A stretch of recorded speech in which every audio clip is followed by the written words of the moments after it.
John, you've got kids. What is your funniest dad stories? Because all dads have great dad stories. What is your funniest dad story? Well, I have to say, I think this particular story is funny, although I probably didn't think it was funny in the moment. And I think that's probably something we can also all relate to. I have a son with a disability. He has severe autism.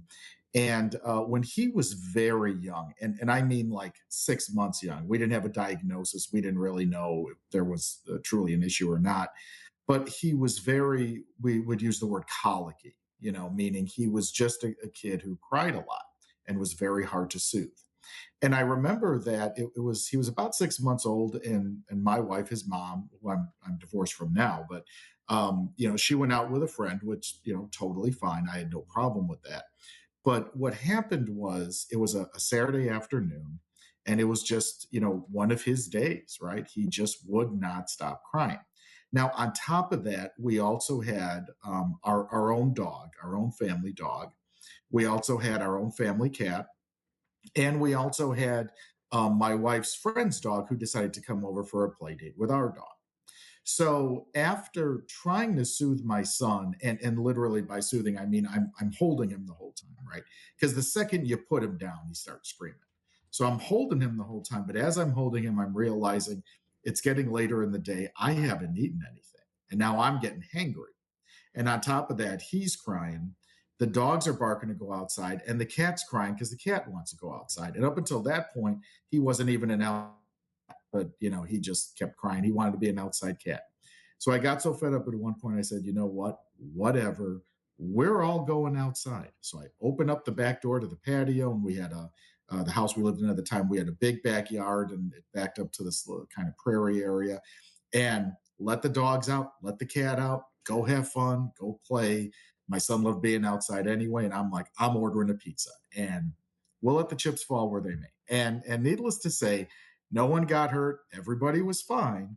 But it's one of those things where you just kind of throw your hands up in the air and say, it's not even worth it for me to get angry, because there's just no point to that at all. I'm just going to say whatever, and we'll try to take care of everybody and take care of myself in the process, if at all possible. So Every dad knows the joy and excitement that comes with being a new dad. And we're all just praying for healthy children that, they're going to have all their fingers and toes. And we're so stressed about that. Right. But we're just waiting because we want to know that child is healthy. Well, when your child's born, they're a little thing. As long as they're physically healthy, you don't think anything about that. But then what happens when you realize that your child is not progressing or functioning the same way as every other child? What do you do as a father when you find out that the child you thought was perfectly healthy is a little different than your friends' kids or the other kids at the same age? Well, today we're sitting down with John Fell. John Fell is an advocate for disabled children and for parents of disabled children because when John's son Chris was born, he thought everything was normal and okay. And then John came face to face with the fact that his child is nonverbal autistic as Chris started to grow up. And then there was even more because John had to find out what it's like to be a parent of a kid who is neurodivergent without any kind of support because he felt alone because other dads, even his church group, didn't understand his life as the parent of a neurodivergent child. Therefore, John had to come face to face with all these changes on his own. But then he did something else. He decided to get proactive. John started building his own group of support, other fathers who had other questions about fatherhood, who had other questions about being a dad, some of them with special needs kids, some of them with kids who had both mental and physical, and some of them whose kids were normal. John didn't sit by because he came to his lowest point, but then he realized that he could do something more about it and became the man he is today. We're going to jump to our sponsor real quick, and we'll be right back with John Fell, father and disability advocate. I sleep on my pillow. I sleep on MyPillow sheets. We're a MyPillow household. We have MyPillow products everywhere. I was sleeping on them last night. I was using them today. They're in my cupboards. They're in my linen closet. They're on my bed. We love MyPillow, and I absolutely would not recommend a company I don't use. So we're proud to have Mike Lindell and MyPillow as sponsors of the Dad Hat Shenanigans podcast. You can go to mypillow.com and use code TFM. That's for my parent company, The Fallible Man. TFM, no, super complicated. Use code TFM and get up to 80% off your order, plus free shipping on orders over $75 for our listeners. And that's not counting the specials they might be running right now, because MyPillow is always running incredible specials. But you can use code TFM and always get up to 80% off your order with free shipping over $75 for our listeners. Now, let's get on with the show. Welcome to the Dad Hat Shenanigans podcast, the unfiltered truth about being a dad. Real dads, real stories, unfiltered, candid conversations on fatherhood. I'm your host, Brent D, and today my special guest is John Fela. John is an advocate for children with disabilities. And John, welcome to the Dad Hat Shenanigans podcast. Absolutely. Thanks for having me. I think it's going to be a lot of fun. Now, John, we are about the dad hats because all of us wear a lot of hats as dads. So you're wearing a ball cap. What's the story behind the ball cap? Okay, well, as you can see, my hat has a symbol here. It kind of looks like the old Superman symbol, and it does have an S in it, but it's also got an F, and that's because this is the official ball cap of the Special Fathers Network. So Special Fathers Network is a national organization that supports special needs dads around the country. It's based here in Chicago, where I live, and I've actually known the founder for several years. And I've gotten to not only support the organization on a number of levels and be a part of their events, but really just a lot of the outreach that we do. We do a lot of virtual outreach. We have virtual support groups for dads, in-person support groups for dads. We have retreats. We have a big virtual conference actually that's coming up in another week or so. So this is a hat that I literally will wear a lot of different places because, again, it is just swag that's promoting the organization, but it is very rare that you see dads organizations, specifically organizations for dads of special needs, that do provide that support. And it's not often that you see as many of these organizations, and it's also less often that you really see, even with dads of disability, reaching out for the kind of support that they actually need. So I just love to wear it, promote it, just speak about it all the time, just as one way to get dads, some support and some connection with guys that understand their journey. John, is there a place you can purchase that hat? Because I have a good friend of mine, I think, who would absolutely love that hat. Yeah, I believe you could just buy it on the website for the Special Needs Dad organization. The actual name of the website is 21st, the numbers 21stcenturydads.org. And you just go on there. And I believe they have a shop where, it's not a lot of swag, but I think you can easily get the hats and shirts and things like that. I'm going to have to tell my friend Andy about that. Andy is on the autism scale. Two of his 4 kids are, and one of them probably that isn't diagnosed is, and his wife is too. So they have a lot of laughs. Life's very interesting. It's a unique household if you don't know already, because he's a little off the wall every now and then on his own, but he will absolutely love that because that is his kids, that is his life. And so he loves organizations that support those things. Now, John, you have a son who's on the spectrum. Is it your only child, or do you have more? No, he's my only. Yeah. Okay. Well, John, tell us about you. Yeah, absolutely. So, well, I always start out actually based on, what you just mentioned. I identify as a father of a child with a disability, right? My son, Chris, is 17. He's autistic, nonverbal. He currently is actually living, even though I said I'm from the Chicago area, he's currently actually living in a residential facility in Wichita, Kansas. Now, that's not a forever thing. It's just so he can finish up high school, his public high school where he was attending. It just didn't seem to be a fit anymore, and we had to make another choice, myself and his biological mom. And so we just said, let's look at some options. And at first we thought those options would be a lot closer to home, but as it turns out, this one is just right. So he'll be there probably for about another year or so. But my story, it really revolves around kind of raising him. I often will comment on the way that my father raised me. My dad was kind of a very old school, blue collar kind of a guy. He would talk a lot at you, but he really wasn't fatherly in terms of, kind of coaching you up or putting his arm around you, kind of a thing. So I really saw a lot of things that I didn't want to be as a dad from him. And then growing up, and then certainly meeting my first wife, my son's mom, you know, it was a little challenging at first, quite honestly, because I realized that I didn't have a lot of the tools that I thought I needed to really be a husband and a father, right? Again, things that I never got from my own father. And I didn't really have a lot of role models as well. I mean, I certainly had friends, but a lot of them weren't married yet, or if they were, they didn't have any kids. So there wasn't a lot I could really lean into. And then when my son was born and he had the disability, I learned very quickly, one, that I was not prepared for that, and most parents aren't, let's face it. But what I also saw was that my role as a husband and a father, it was challenging for me to really define who I was and really what I did well. So, as in the case with most families of disability, usually the moms jump right in, take over, manage the doctor's appointments, manage the therapist, manage the insurance, and my son's mom absolutely did that and did a great job with that, and she still does to this day.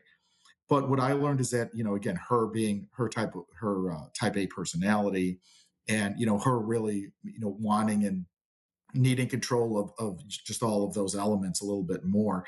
And I said that's fine, and she was okay with that. But then it kind of left me out a little bit on a ledge, because I really didn't know what my role was. Now, in a lot of families like ours, quite honestly, the man, the dad, just leans into their work.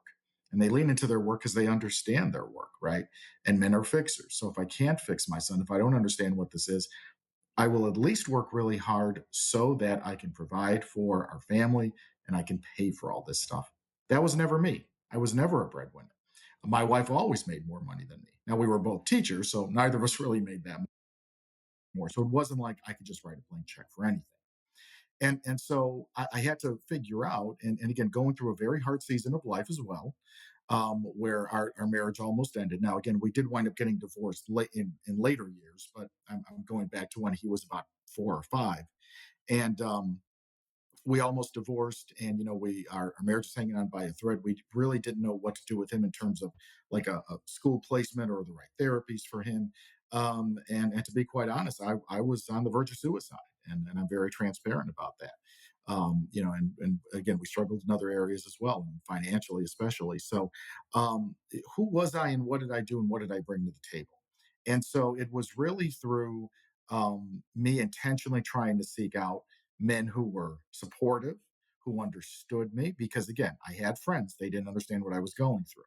I often tell a story about, we attended a church at the time, and there was a men's group, and a lot of these guys in the group were maybe 20, 30 years older than me. And I remember sharing some of this with them, and all of them kind of looked at me with a befuddled look and didn't know what to say. And eventually the group leader, this one night I was sharing all this, said, well, in the end, it's all going to be okay.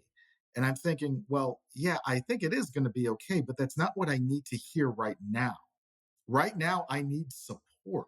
So when you're in real crisis, that's the last thing you want to tell someone, because it minimizes it. But also, I was thinking you guys were going to, put your arm around me and say, hey, man, what do you need? Right. And so I had to find that intentional community, those relationships, and also to really build myself up as well, and realize that my value was not tied to my pocketbook. My value was tied to my presence as a father, and how I was showing up in my son's life, and just all of the ways that I could be the man that, again, I didn't see my father being to me, but I knew I wanted to be for my son. And that was a process, and that took time. And then after I kind of developed a lot of those skills and kind of built that community relationships, then I realized it was time for me to give back. And that's when I got into my advocacy work. And then, really, I kind of jokingly refer to myself as the Swiss Army knife of disability advocacy, because I do a little bit of everything. I have a day job that actually deals with disability. I have a not day job or day jobs that deal with disability. It's just my world. Um, but if I have a heart for it, it's that not only do I have a heart for families that go through what I go through, I specifically have a heart for guys and dads that are trying to work through. Again, I think in many ways what I had to go through in the beginning, which was figuring out who I even was to begin with. What was my true value, and how did I want to show up for my son? John, there's so much in there to dig into. Um, just in hindsight, you say your son Chris, right? Yeah. Chris is 17. In Mm. hindsight, you've come through a lot, um, and there's still a lot more going forward. My niece is, I'm dating myself now. My oldest niece is 30 years old. She lives in government assisted housing that my brother pays for. She is autistic. She is within a quick drive of his house, and she will never truly be on her own. She has learned to do life as functionally as she can and does pretty good most days. But, she's 30 years old. My brother is still on the phone with her every single day, checking in on her, taking care of things for her. But at this point, right, with 17 years looking back, even in a difficult situation, right? Because there are a lot of men I know when my daughters were born, right? Because I do have some autism in my family. I'm asking those questions before my daughters were even born. It's like, are they going to be fully? And I don't want to use the term normal. That's the wrong word. Are they going to be? What's the right word? Neurotypical or neurodivergent, right? In the way they are, because we didn't catch it with my oldest niece. She was 6 or 8 before we actually understood what was happening with her. Um, in hindsight, what has been the best part about being a dad? Well, I actually start out by saying that me being a parent to a child like my son has absolutely made me a better person. But more specifically, it's made me a kinder person. And it's made me a person that is way more empathetic to the situation of others, disability related or not, right? I see the world through kinder eyes, but there's a reason for that. And you kind of touched on it a little bit right there, because when I think about my son, and this is something that I share all the time when I speak to groups or do these interviews, things like that. My son is an only child, but so am I. His bio mom is now. I'm remarried now, and so he has a stepmom. But regardless of any of that, normally with our families, it's usually a sibling or siblings that will step up when mom and dad no longer can care for someone, because at some point somebody's going to be caring for mom and dad, right? And so in our case, we don't have that. We're a family of onlys, essentially. So most of the people at some point in his life are just going to go away. They just won't physically be here anymore. And when I talk to groups, and actually my day job, and I'm repping Special Fathers Network here. I'm also repping my day job, which is Johnny and Friends. We're a global disability organization, but my job specifically is to work actually with churches. Believe it or not, I work with churches of any size or denomination, and I train them on disability awareness, and I train them on supporting people with disabilities, regardless of the age or condition, in their own communities and in their congregations, right? And one of the things that I frequently say is, hey, listen, someday when my son is 50, 60, 70, however long he lives, and I hope he lives a long life. And quite honestly, people are absolutely living longer, and that's great. But he's going to live a certain amount of his life, whatever that looks like, 10, 20, maybe 30 years, without those people that he knew growing up that were taking care of him. Who's going to be his community? Who are going to be the people that just say, happy birthday, give him a hug, Merry Christmas, whatever? Where will they come from? And that's where I frequently will say to a lot of these church groups or staffs or whatever I talk to, that hey, you have an obligation and an opportunity to serve folks like my family, because we need that in the same way you would go to an elderly person who, maybe they don't have any family around, and maybe they're in hospice, or maybe they're at the end of their life, or even someone who's terminal with cancer that might be in their 30s. They need community. right? And in my son's case, he's just going to need that community maybe a lot more over the years, and maybe sooner. But again, my biggest fear is leaving this world and not having it be a good enough place for him in that feeling. Will the world be kind enough to him? Will the world be understanding and accepting of him? If I'm not there to protect him, or mom, or whoever, will the world be kind enough to him? That is my gut visceral fear. There's a lot of other fears, but if you really want to go down to the core of it, that's probably the ultimate one. So the best part about being a dad is it's made you more aware. I would say more aware, but I would also emphasize that kinder and more empathetic piece, because I know the way that I want the world to treat my own son, and therefore that's what I try to give back to the world. Okay, that makes sense. Now, you said that when your son was born and y'all were first understanding what was going on, that you went to your church. I go to church fairly regularly in men's groups, and ironically, I've been to several parenting classes. My wife and I try to go to marriage enrichment classes or parenting classes every year. Just we've been married for 24 years, and we intentionally put effort into that every single year, making sure we're going to retreats or to classes or whatever to make sure we're still putting into both our marriage and being parents. And I've been in several parenting groups where like we were the old parents. It was really kind of funny to me because we had all these very young parents who like their kids are all a year or younger or 2 or 3 or younger. And they're so appalled when I say things like, "Yeah, there are days I don't like my children," right? Because they haven't hit that point where they've experiencing that. And you're going in with a very unique case to these men who have been parents longer than you, and they're not able to connect with you at all. So, how do you? I mean, obviously, you can find certain organizations, but how do you pull community towards you to get through those moments? Yeah, and that is also something that I speak to a lot of groups and conferences and things like that, because what I say is that you need community. First of all, you have to have community on some level. But there are a few ways you can go about that. So in my case, for example, I will tell you that the easiest thing we did was find a different church, right? And there were a few reasons why we decided it wasn't a fit.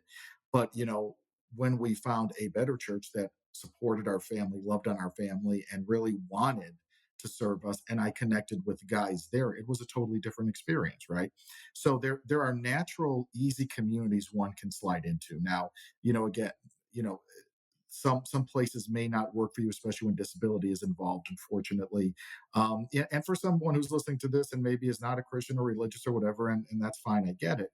But then you want to think about doing things small and easy, at least to start.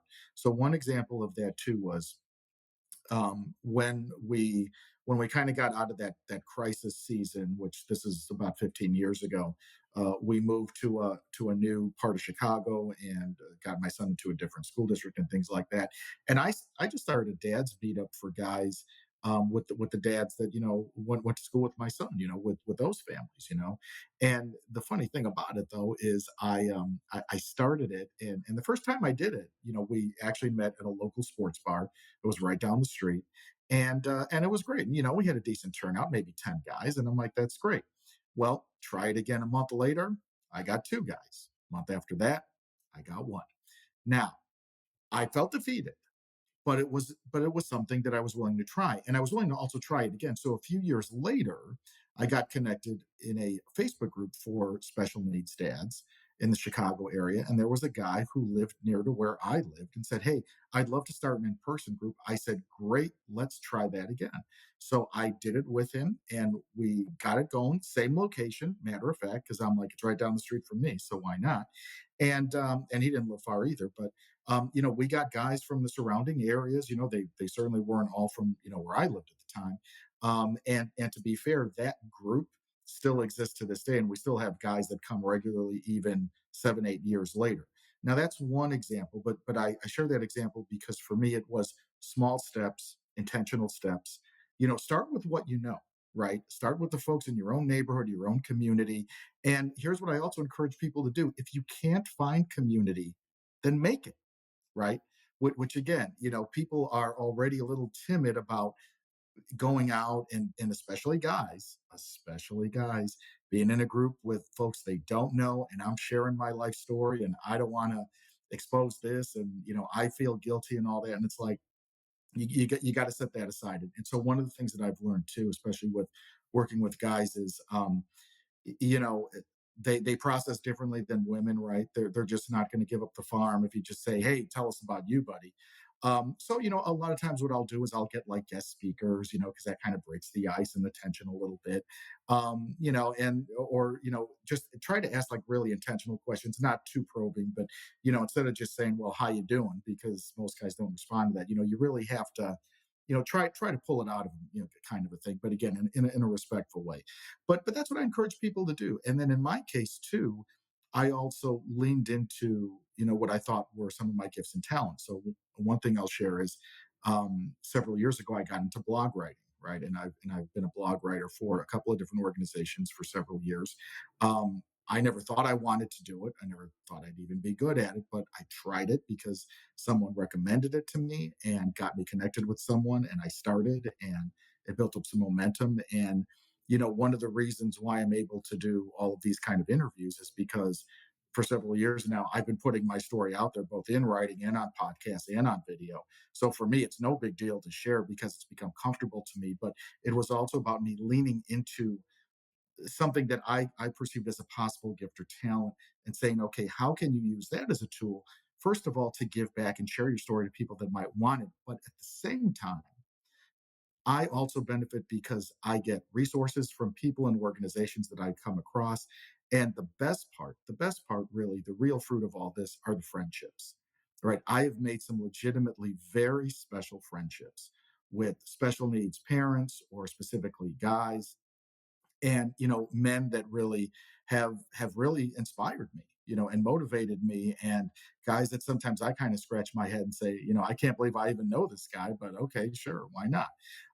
Because again, when you find that you're on this journey too, and I'm even going to go so far as to say that, not that I know a million celebrities or anything, but there are a couple of guys I've met that at least I would at least consider a local celebrity. For example, when you sit down with these guys and find out that they're just regular people, right? And they struggle too, and they've got family stuff too, and they've got doubts and fears like all of us. That means so much in terms of that relationship piece, right? So yes, community with a big C is great, but don't forget the community with a small c. So even if you're starting out small, you're still building into relationships that might last you the rest of your life, and you also never know what could become of those as well. So start out small, be intentional, lean into your gifts and talents if at all possible. But you need community. You absolutely need community. You need people. There's no question. We were saying before the show started rolling, before we started recording officially, it's was one of the reasons I started this show after years of podcasting. The other show is I've talked to dads on multiple continents. We'll see if I can say that right. Continents instead of contents. Uh, and it doesn't matter who I'm interviewing where, dads can always connect about being dads. It's like this built-in God-given group. Men who are fathers can talk about being fathers and connect. It doesn't matter what your background is, where you're from, if you have one kid, if you have 10 kids, dads can talk about being dads and connect over that. And it's just like amazingly powerful resource that a lot of men don't actually get into. I've met a lot of men who just they don't understand. No, their kid is not the only one eating the glue or biting the dog. Their kid is not the only one that you scratch your head and go, really? Every now and then, right? There's this great big tribe of dads in the world. And then you can bring that down. Like you said, bigger community, smaller community, whether you connect with somebody at church or maybe like my wife was a Girl Scout leader.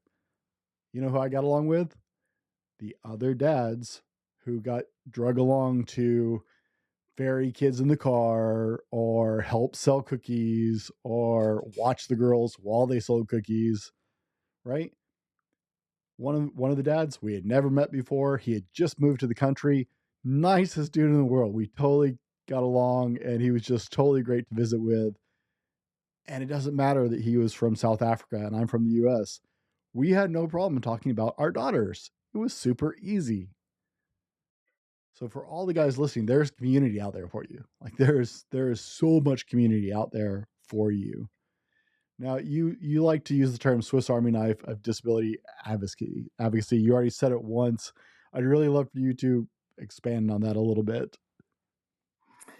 Yeah. So, and to be honest, this is just as weird of kind of a visual that is. That's just the best way I can put it. So, as I kind of shared, I think being a parent of disability, everyone is just kind of a natural advocate on some level, right? Because what you find is, and even for typical parents too, most of the best resources you get for your kids come from other parents. Let's face it. You get a recommendation, or hey, can you tell me about this doctor, or this school, or whatever it is, right? And so there's a lot of that naturally there. But what I found was, as I kind of leaned into, as I mentioned, some of this writing and speaking piece, I found that I can speak first of all to families on a couple of levels. I can certainly speak to being the parent of a child with a disability. More specifically, I can speak to being a father of a child with a disability. I was previously divorced, so I could certainly speak to being a single father of disability, which there's a whole lot of fun there, let me tell you. And I can also speak to, again, this experience of working, even with inside church walls and church organizations, and helping to bring that message there as well. And a lot of the organizations I work with do kind of have a church focus, not all, but the idea here is that there is a need to make sure that people are connected with community. I keep going back to that, and so in my case, what I always try to do is say, okay, if you come to me with a question, or you're looking for a resource or something, you know what? I may have an answer for you. I may not, but you know what? I guarantee that I can connect you with someone. Because again, going back to that, the byproduct of all that community building, and really building into a lot of the work that I've been doing, are those relationship pieces, those human connections, and those friendships. So, for example, I was at there's a huge disability conference. They just had it in the DC area just this week. I just came back from there. It's run by an organization called Key Ministry, which is out of Cleveland, but the conference has gotten so big, they just move it to different areas now in the country. So we were in the DC area, and the conference is called Disability in the Church. So it's actually made for folks that either work in churches, or church leaders, or pastors, to kind of get an idea of what disability is all about. But I remember going to these things 7, 8 years ago when I first started speaking, and there was always a decent turnout, but it wasn't huge. Now you've got 800, 900 people, and you barely have time to talk to everybody. But what I love about events like that, and about what I've built in terms of community with a big C, is I go to these events now, and all of these speakers, and all of these authors, and all these podcasters, and all these people that are doing all of this stuff, I can count them as friends, right? And I've been out to dinner with them, or lunch, or whatever, or hung out. One year, me and a couple of the other guys went and watched the NFL draft at the sports bar. I mean, it doesn't get better than that. So, I can count on these folks and say, hey, you know what, I got a question, or I need something, or someone I talk to is looking for this, right? And the idea here is that you're connected with these folks. You may not see them much physically in person during the year, but they're always there virtually, and I can always reach out to them. And I'm even putting together a big I'm helping to put together a big event actually in the Chicago area, a very similar kind of an event, a disability related conference and event for churches and church leaders. And I'm inviting all these folks from around the country to come. But I can do that, again, because of the relationships I've made, because they know me. And not that they wouldn't want an opportunity to speak somewhere, but it's helpful when they actually have a personal connection to the person that's helping to put it together. So, for me, I kind of see that as um, always wanting to have something in my tool belt, or toolbox, or whatever analogy you want to use, to offer to someone and say, okay, listen, I may have something for you. If I don't, I can find something, right? Or I can connect you with someone, right? So I'm more than happy to answer questions. There are certainly people that are way more experts in certain aspects of this than I am. but at the same time, again, I lean into that, as I call my actual presentation, the power of community. When people need something that I can provide to them, that again is going to make their life better. Are you a movie guy? Do you like movies? I'm a decent movie guy. I can hang, sure, yeah. There's a movie called Two Guns that had Denzel Washington in it and Mark Wahlberg. That's the name. Hmm. See that one? What was the name of that again? Two Guns. Okay, I know the movie, but I don't think I've seen it. At one point, he's one of them's undercover, and the drug lord they're talking to calls him, "I know a guy, Bobby," because his answer is always like, "Bobby, I need one of these. I know a guy." Right? There's a lot of value in being somebody who has connections and knows people, right? Knowing what you can offer people and knowing, hey, I can't help you with this, but I know a guy, right? That's huge. That is such a valuable asset. People miss in networking. Like I'm horribly bad at networking, like big networking events. I do conferences fine, but I don't like big networking events. I'm like, ooh, I gotta go meet people. But there's so much value in knowing somebody and being able to connect other people and be like, hey, I can't, but I know a guy who can help you with that. So that's an incredible thing, gift that you have as you've made these connections inside your community and a bigger community around that. If somebody wanted to connect with you, John, where's the best place to connect with you? Yeah, and so I kind of make a joke about the Swiss Army knife thing, and I also make a joke about, if you want to find me, just plug my name into the interweb or the Google machine, whatever you want to call it, because I'm all over that. Now I will highlight though, and I always give this disclaimer that while my name is Fela, Fela, in my previous marriage, I had a slightly different last name, and that's because my ex-wife and I actually combined our two last names. So I used to be Fela Geller, so same fella, but with a Geller, Geller at the end. So if you search me online and you see Fela Geller, just know I'm the same guy. I'm the same guy, just slightly different name. Um, but so I have a lot of content in the old name, but it's all kind of connected. So you can just search for me. I do have a website. It's johnfella.com, just my name.com. Most of my content is on there. I would tell you that um, I'm always kind of coming out with something new, and my friend who's my webmaster can't always keep up. So, but a lot of it is on there, and that's why I say otherwise punch me in the Google machine. But you can connect with me on Facebook. I have a page on Facebook.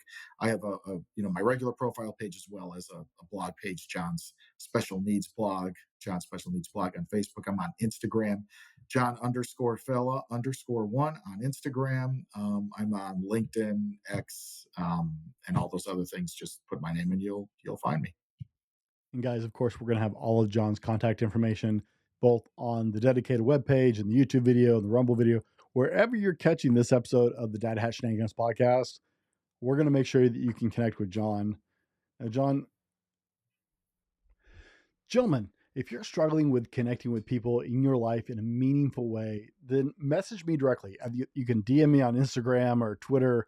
My Facebook is kind of flooded, so don't DM me there. Or you can go to my website, purposedrivenmen.com. There's a bubble down in the corner where you can literally send me a text message, a video message, or an audio message. And let's talk about how you can become a relationship titan. If our listeners heard nothing else today out of this whole conversation, what do you want the dads listening today? What is the most important takeaway you want them to hear? So when people ask me for advice, like what's your big life advice? Now I was a teacher. I was a teacher for years before I got into this. And so I think with a teacher brain sometimes. So I say my best advice is, it's a number one little a, number one little b, right? Number one little a, for me at least, is my faith. I'm nothing without my Christian faith. That is the foundation of everything I have. And I realize that there are people, again, listening to this, that might not be people of faith or Christian, and again, that's fine. I can only tell you, for me, that has meant all the difference. But that number one little b is community. And you absolutely cannot do this without community. You need community. If you don't have people, go get you some people. And again, especially as a guy, it is so hard really reach out. And as you spoke to it, there were so many opportunities out there to connect. And when you're dealing with disability, especially, there's going to be grief, there's going to be guilt, there's going to be just anxiety about some of those things. Start small. This is a great organization to connect with. Why? Because they have virtual groups, but they also have a mentoring program. You don't want to be with 10 guys? Fine. You can get connected with one. Start with one. You can start with one. They connect you with somebody in your area, maybe somebody same age condition as your child. No problem. They have a whole algorithm thing. But start small. At least get one.